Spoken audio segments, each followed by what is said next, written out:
Alhamdulillah wassalatu wassalamu ala ashrafil anbiya'i wal mursalin Sayyidina Muhammadin wa ala alihi wa sahbihi wa man tabi'ahum bi ihsanin ila yaumiddin. Amma ba'd, assalamu alaikum warahmatullahi wabarakatuh. Mga kapatid sa pananampalatayang Islam, nais kong talakayin sa inyo, sa aking mga brothers and sisters, ang tungkol sa batas ng Islam tungkol sa riba or pagpapa-interest o pagpapatubo. At alam natin na sa panahon natin ngayon ay talamak na ang kalakalang ito, na may mga tao na nagpapautang at kanilang pinatutubuan. Pagpunta sa bangko, yung pag-loan, pagpunta sa pawn shop, pagsangla ng lupa, ng bahay, at marami pang iba. Pagpapautang ng pera na may tubo at iba pang mga transaksyon. At lahat ba ng may tubo ng mga produkto kapag tinubuan natin o nakipagpalit tayo ng isang produkto ng higit sa ibinigay natin, ito ba ay pasok din sa riba o may mga produkto lamang na pasok lamang sa 5-6 o riba? Unang-una dito, gusto kong talakayin at banggitin sa inyo ang mga kaparusahan sa taong gumagawa ng 5-6. Ano nga ba ang mga kaparusahan sa mga taong nagre-riba o nagpapatubo kapag nagpautang may tubo? Unang-una, al-harb min Allahi wa rasulih. Siya ay ang Allah ay magdideclare sa kanya ng giyera sa kabilang buhay at ang kanyang sugod. So kung ikaw kaya gigirahin mo ang Allah, may laban ka kaya sa kabilang buhay? Sinabi ng Allah sa Quran, قال الله سبحانه وتعالى يا أيها الذين آمنوا اتقوا الله وذروا ما بقي من الربا إن كنتم مؤمنين فإن لم تفعلوا فأذنوا بحرب من الله ورسوله. Sabi ng Allah subhanahu wa ta'ala, o kayong mga mananampalataya, katakutan ninyo ang Allah at iwanan ninyo ang mga natira mula sa riba. Halimbawa, kung ikaw ay nakapag-business, nakapag-transact ng may tubo, so iwanan ninyo ito para sa Allah, para sa pananampalataya ninyo. Kung titingnan natin, hanggat hindi mo iniiwan yung gawaing ito, ay hindi ka patunay na mananampalataya. Kasi ang tawag ng Allah sa kanila, sa mananampalatayang ito, ay mananampalataya, ya ayyuhalladhina amanu taqullaha wa dharu ma baqiya minar riba in kuntum mu'minin. Kung kayo naman ay mananampalataya. Kung ikaw ay nagpapautang, itigil mo na.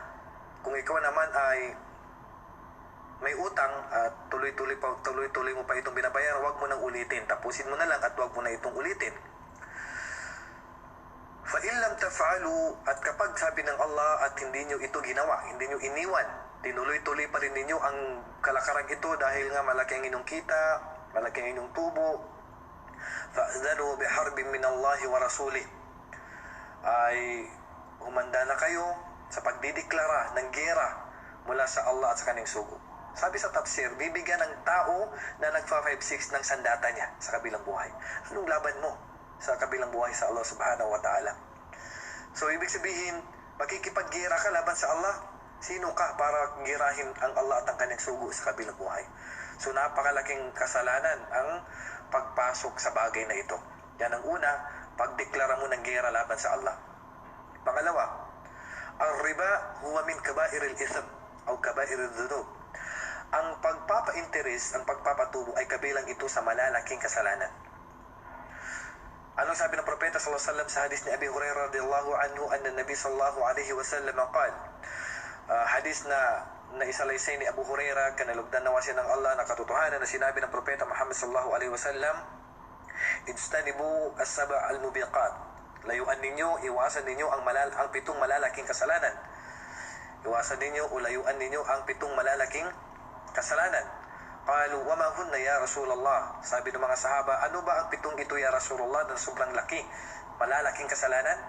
Sabi ng propeta sallallahu alaihi wasallam, asyirku billah, ang pagtatambal sa Allah, ang pagsamba maliban sa Allah. Pangalawa, was-sihr, yung paggamit ng black magic, yung pangkukulam o lahat ng mga gawain katulad nito. Wa qatlun nafs allati harrama Allahu illa bil haqq, yung pagpatay sa buhay na walang karapatan. Papatayin mo isang tao na walang karapatan at hindi dumaan sa batas ng Islam. Wa aklul riba, at pagkain ng may interest. Wa aklu malil yatim, at pagkain sa kayamanan ng taong yung batang namatay ang kanyang ama nung maliit pa siya at meron siyang kayamanan ay pinagkatiwala sa iyo at pinagkialaman mo ito. Wa tawalli yawm az-zahab, yung pagtakbo mo sa araw ng labanan, nakaharap mo ng kalaban, ikaw ay umatras ng walang dahilan. Wa kadful muhsanatil ghafilatil mu'minat, ang pagbibintang mo sa isang mga malilinis, mga dalisay na mga babaeng mananampalataya na sila ay marurumi, na sila ay nangalunya, na sila ay gumawa ng ganito. Pinagbibintangan mo sila sa bagay na wala kang malinaw na katibayan. Ito ay hadis ni Bukhari at ni Muslim.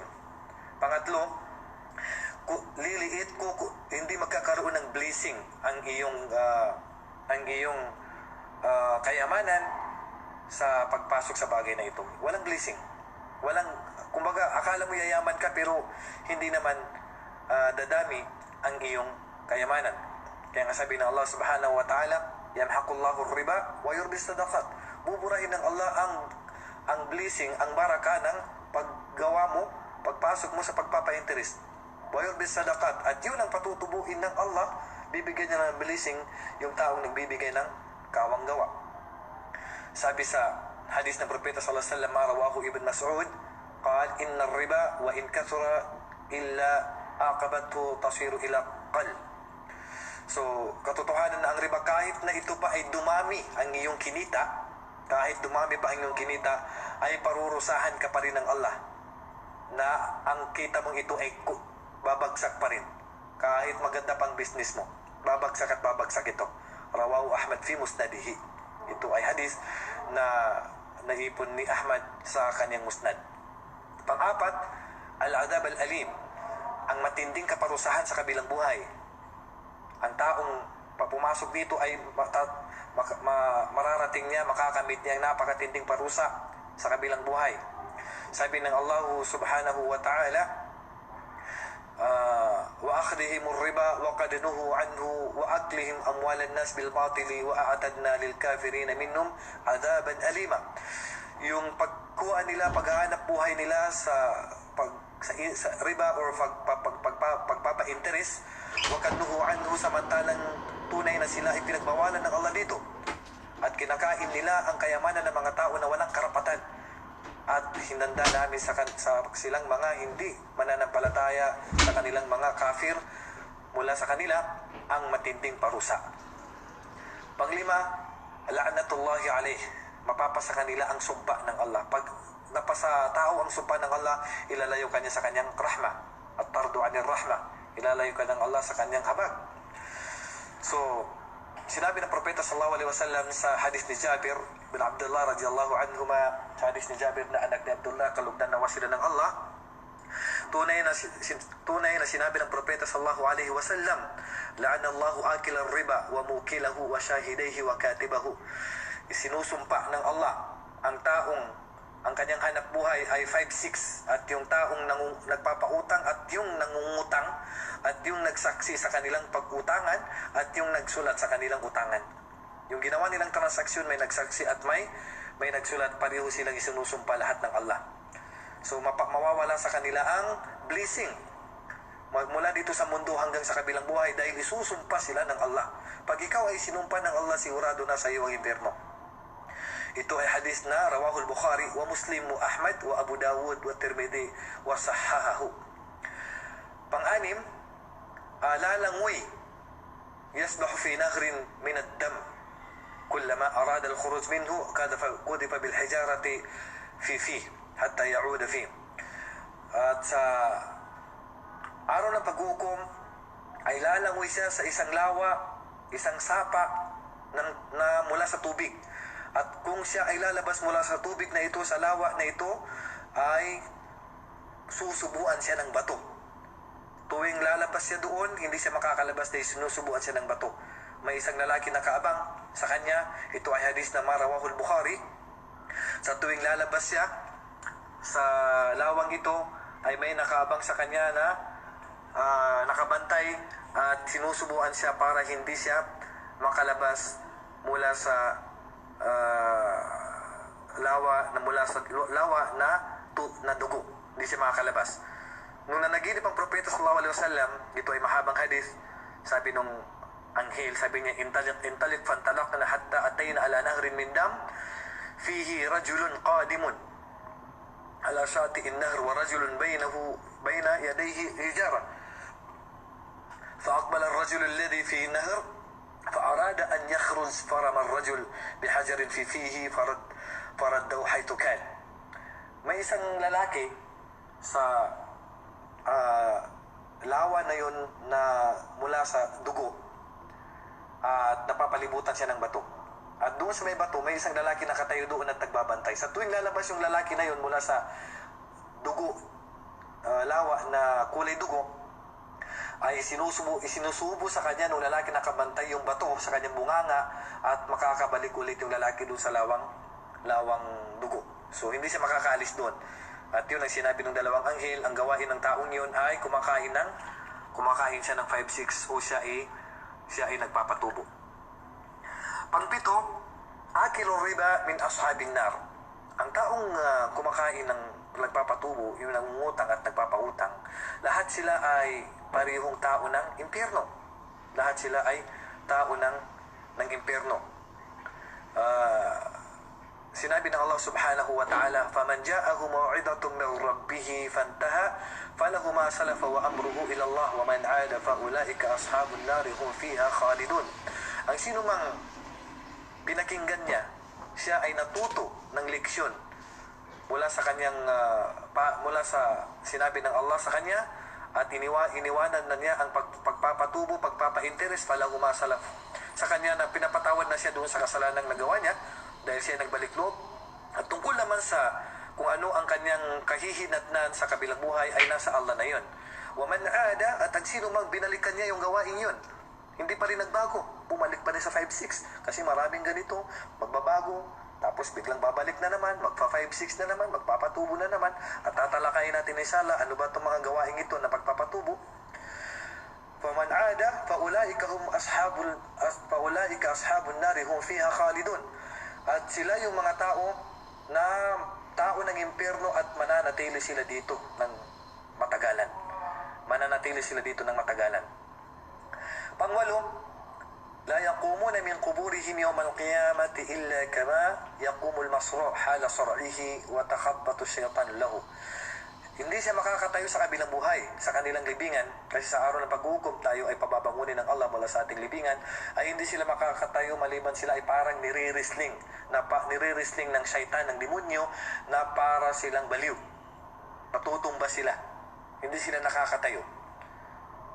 Para silang baliw na natutumba na hindi nila alam ang kanilang gagawin. Sabi ng Allah, الَّذِينَ يَأْكُلُونَ الرِّبَا لَا يَقُومُونَ إِلَّا كَمَا يَقُومُ الَّذِي يَتَخَبَّطُهُ الشَّيْطَانُ مِنَ الْمَسِّ ذَلِكَ بِأَنَّهُمْ قَالُوا إِنَّمَا الْبَيْعُ مِثْلُ الرِّبَا وَأَحَلَّ اللَّهُ الْبَيْعَ وَحَرَّمَ الرِّبَا. Sinabi ng Allah subhanahu wa ta'ala na silang kumakain. Ang hanap buhay nila ay pagpapa-interest. Ay hindi sila makakatayo sa kabilang buhay mula sa kanilang malibingan maliban na sila parang sinasakal.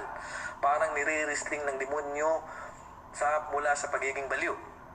Dhalika bi annahum qalu, dahil sila yung mga tao na sinabi nila na katotohanan na ang pagtitinda ay para din 5-6 pagpapa-interest. Hindi pwede kasi kung ang pagbibusiness, oo may tubo, hindi mo pwedeng igaya sa pagpapa-interest yan. Dahil ang pagtitinda, wa ahallallahu al-bay', inihalal, pinahintulutan ng Allah ang pagtitinda.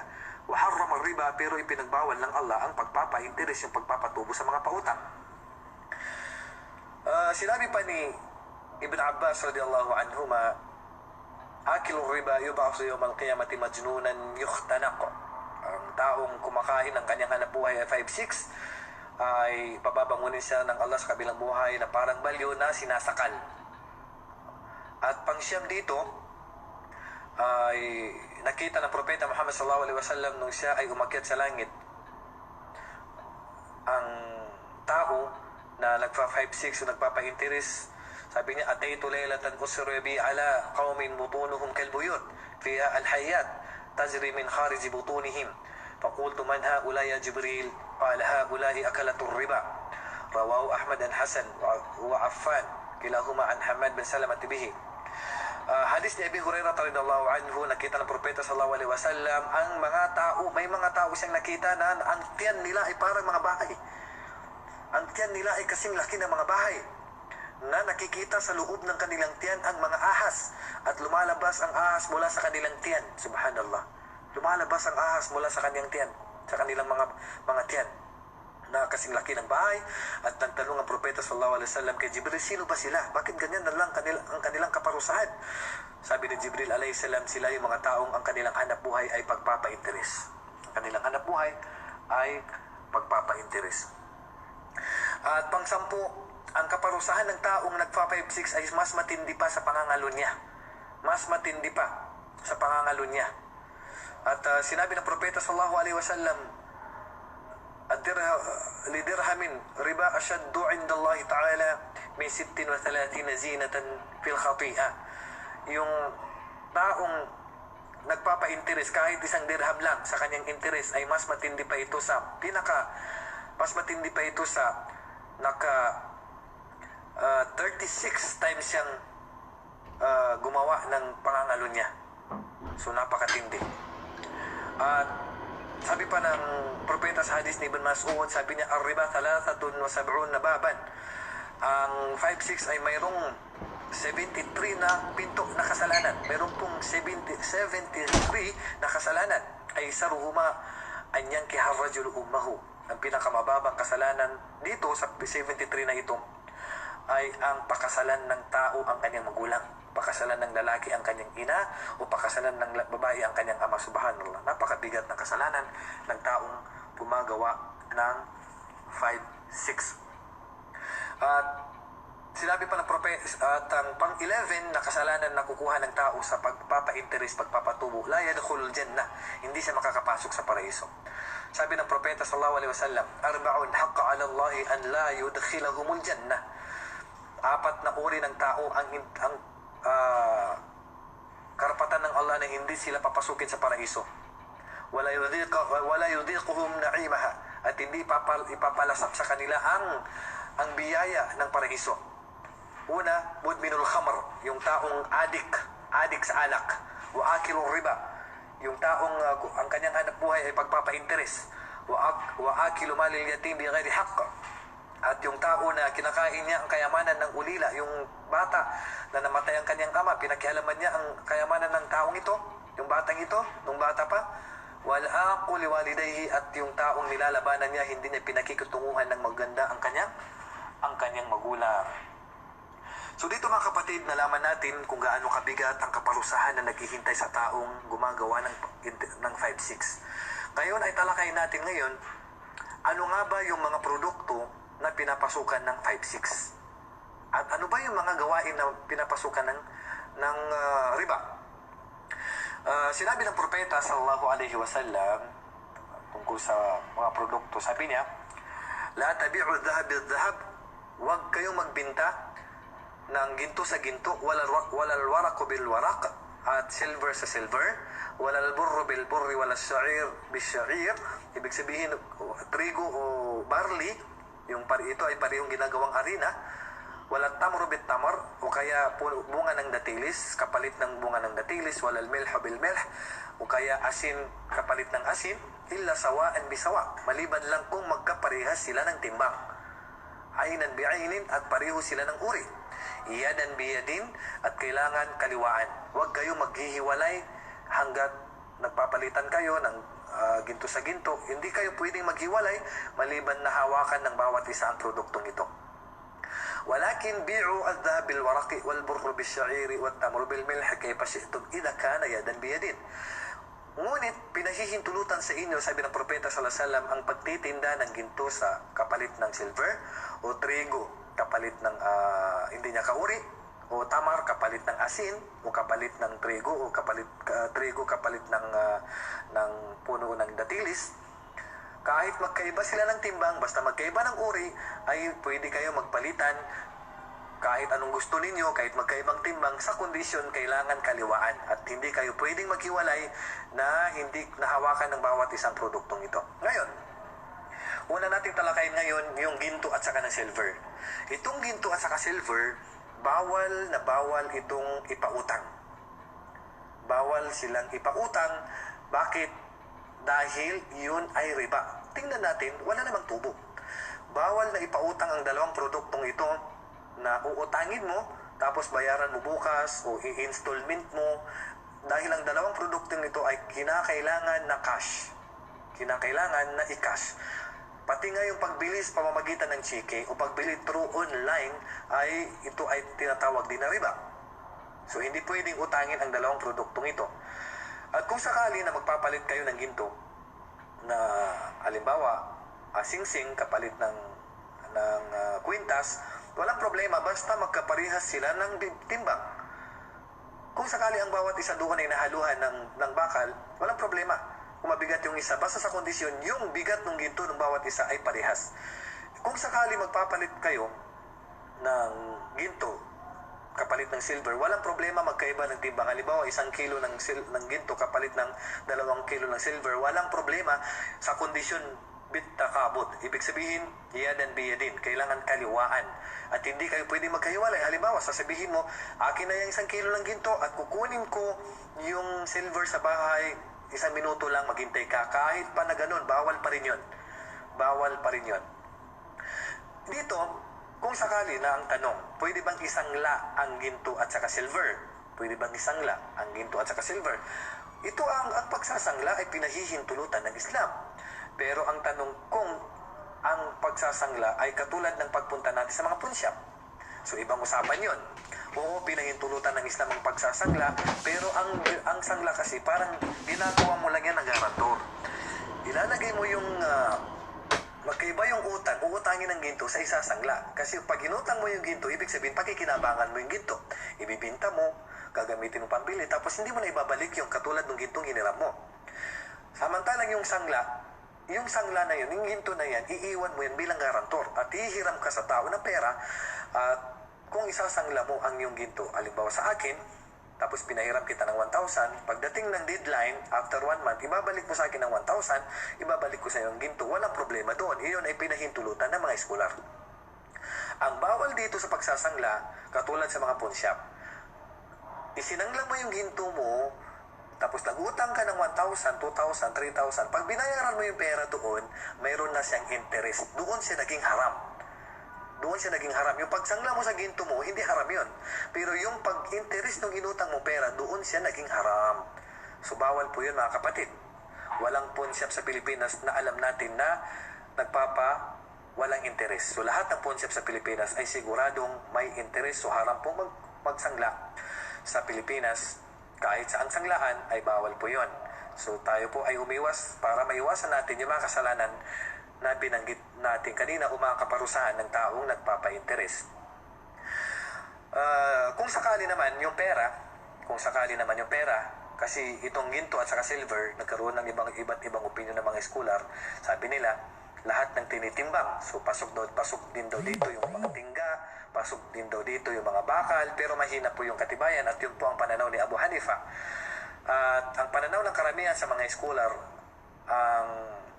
ang dahilan ng pagbabawal ng ginto at saka ng silver ay ang pagiging samaniya. Ibig sabihin, ginagamit siyang pambili. So, lahat ng currency ng pera, real, piso, dollars, at ano pang uri ng pera yan, ano pang bansa, ay pinapasukan ito ng 5-6. Kung ikaw ay nagpautang ng pera, bawal itong tubuan. At dito, konting kaalaman, kung sakali ang iyong pera ay real at ang pera ko ay dollar, so magpapalit tayo, hindi natin mahawakan ng bawat isa. Hindi pwede kasi magkaiba tayo ng currency ng pera. So, bibigyan mo ako ng dollar, bibigyan kita ng real, so kailangan kaliwaan tayo. Walang problemang magkaiba sila ng dami. Pero kinakailangan, kaliwaan tayo kasi kung hindi, magiging 5-6 po yun.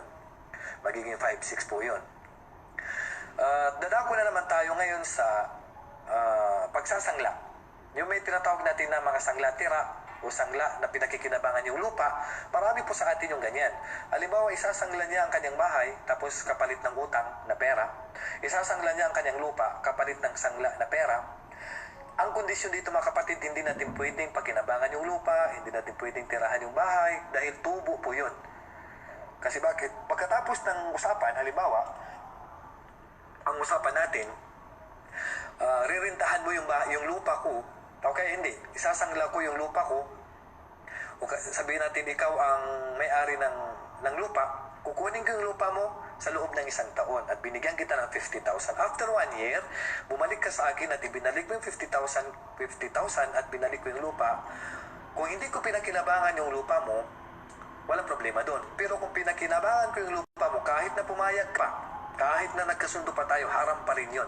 Bakit? Kasi alam natin na walang tubo yung pera, pero yung pakikinabang ko sa lupa mo o sa pagtira ko sa bahay mo, yun po yung pakinabang doon. Yun po yung interest niya.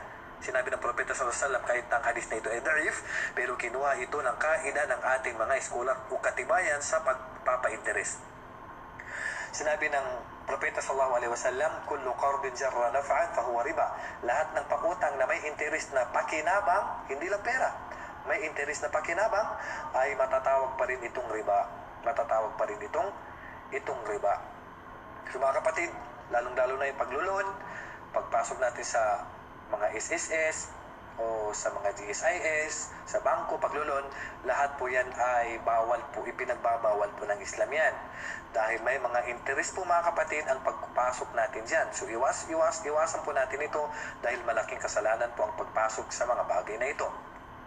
Kahit sabihin natin na kumikita tayo, mabilis ang ating kita, so haram po ito kapatid. Alam ko gusto natin ng pera.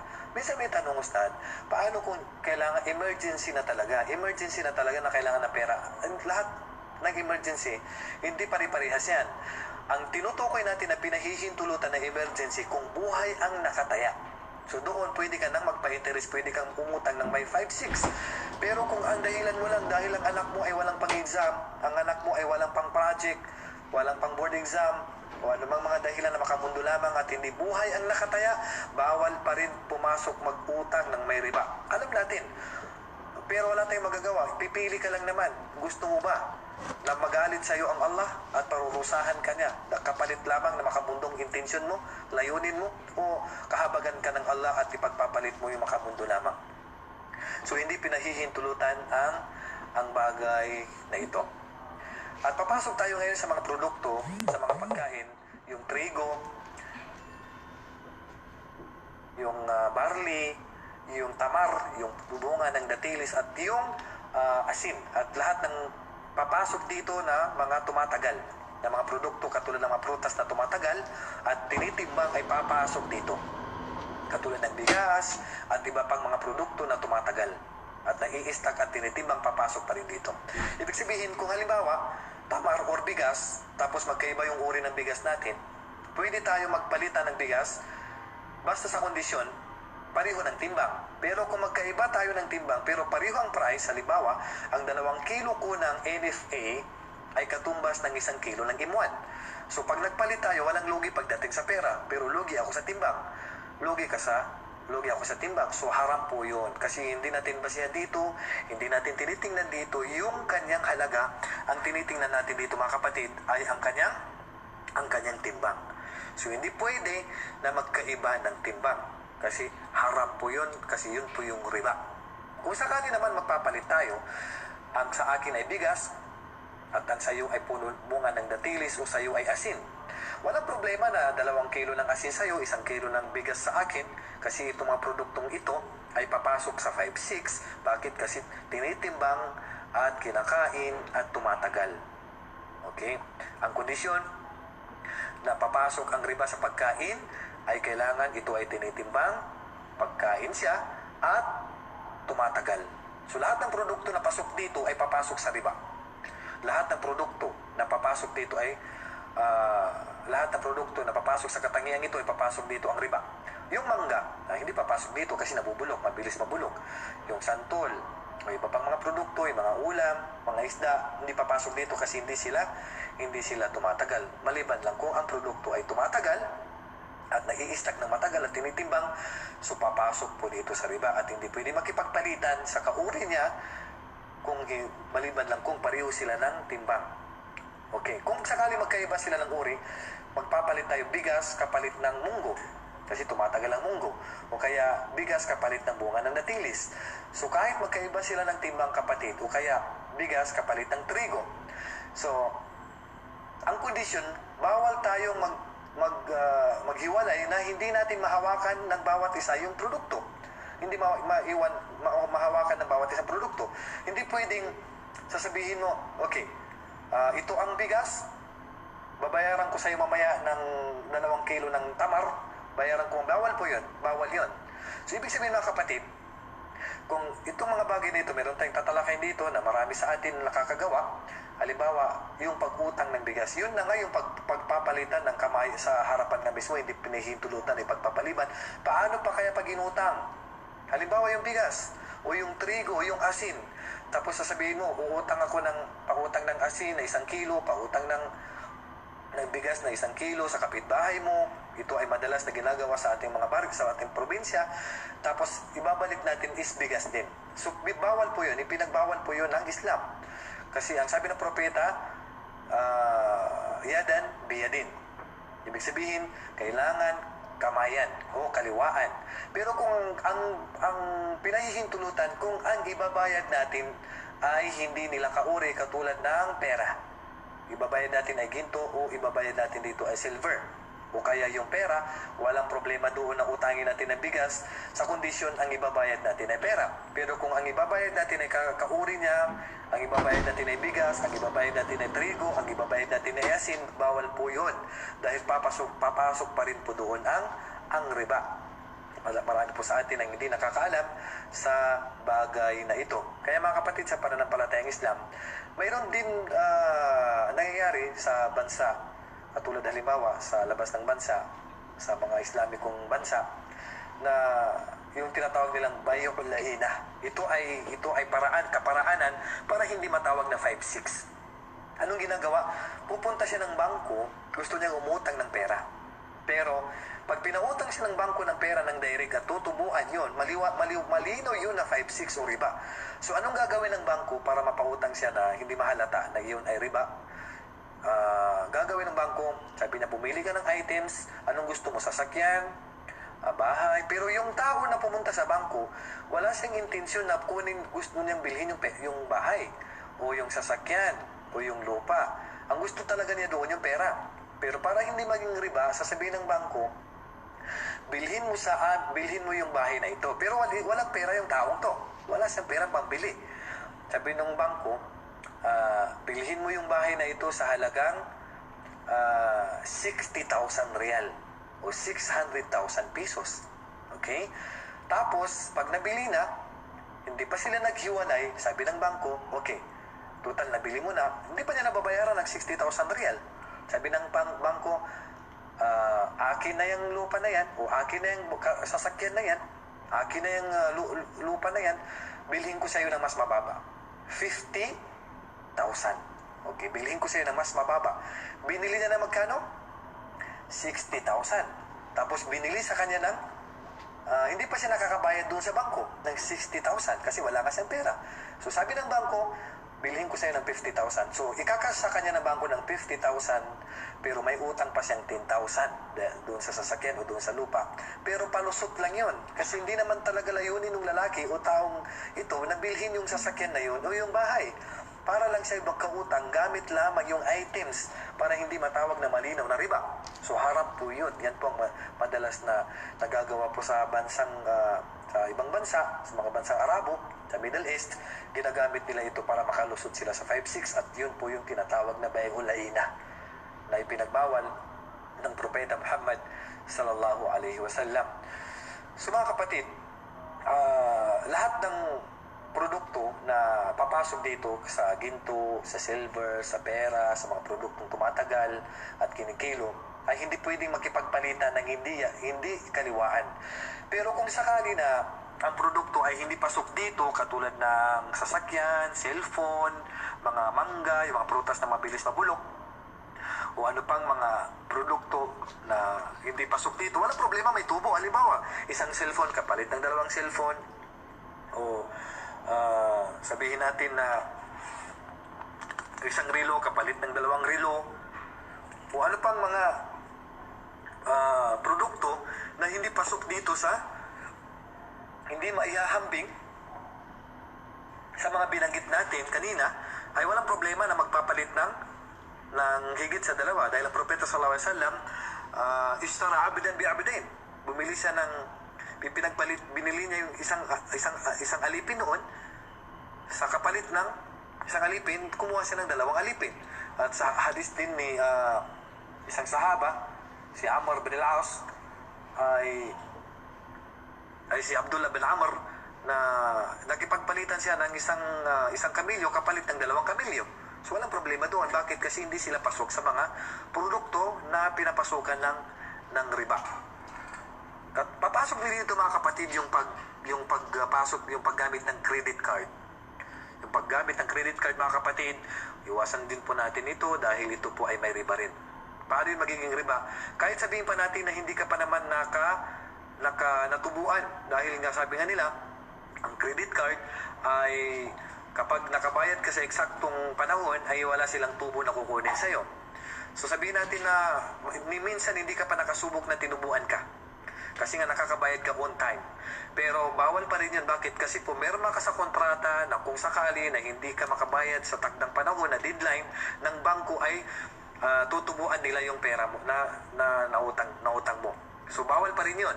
Bawal pa rin yun. Kaya iwasan din po natin yung paggamit ng credit card na may tubo kung sakaling hindi ka makabayad sa takdang panahon. So, alhamdulillah mga kapatid, naway naging malinaw sa inyo ang batas tungkol sa pagpasok sa riba.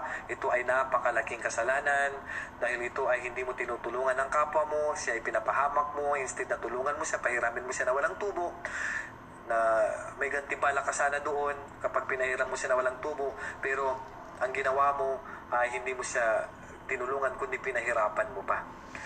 Na may hadis pang propeta sallallahu alaihi wasallam nang sino mang nakapahiram niya ang kanyang kapatid sa parehong utang ay katumbas nito ay para na niyang binigay. Biruin mo para mong binigay.